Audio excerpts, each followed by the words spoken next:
खेसारी के बारे में दो बहुत बड़ी अपडेट। जी हाँ दोस्तों, अगर आप हमारे चैनल पर नए हो तो प्लीज़ चैनल को सब्सक्राइब लाइक कर देना, क्योंकि दोस्तों भोजपुरी की कोई सी भी खबर दोस्तों हमारे चैनल पे पहले आती है। चलिए दोस्तों, हम बात करते हैं खेसारी लाल के गाना। दोस्तों एक होली का गाना दोस्तों खेसारी लाल का शूट हो गया, जो कि दोस्तों पवन पांडे ने दोस्तों अपने इंस्टाग्राम पे, अपने फेसबुक पेज पे दोस्तों शेयर करते हुए कहा है खेसारी लाल का गाना बहुत जल्द दोस्तों आप सभी को देखने को मिलेगा। जी हाँ, गाने में दोस्तों होंगी रानी, जो कि दोस्तों भोजपुरी के हॉट एक्टर हैं, और दोस्तों खेसारी लाल का दोस्तों एकदम तड़का गाना आने वाला है। बस दोस्तों कुछ दिन और इंतजार कीजिए। जी हाँ दोस्तों, खेसारी लाल का गाना होली का शूट हो गया है। अलग अलग चैनल से दोस्तों खेसारी लाल का गाना आएगा।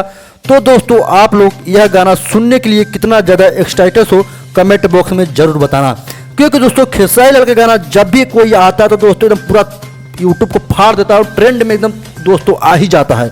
तो दोस्तों आप लोग क्या कहना चाहते हो, क्योंकि दोस्तों पवन पांडे ने दोस्तों शेयर करते हुए कहा है कि पावर स्टार गाना पवन सिंह का भी दोस्तों बहुत तगड़ा तगड़ा होली का आएगा। और दोस्तों खेसारी लाल का गाना दोस्तों जहाँ की दोस्तों अपडेट मिला है मुझे, शूट हो गया, बस कुछ दिन का इंतजार है और यह गाना आप लोगों के बीच में रिलीज कर दिया जाएगा। तो दोस्तों आप लोग किसके फैन हो कमेंट बॉक्स में जरूर बताना, और दोस्तों खेसारी लाल का होली गाना कैसा होगा वो भी आप कमेंट में जरूर बताना। चलिए दोस्तों मिलते हैं नेक्स्ट वीडियो में, सब्सक्राइब जरूर करना अपना।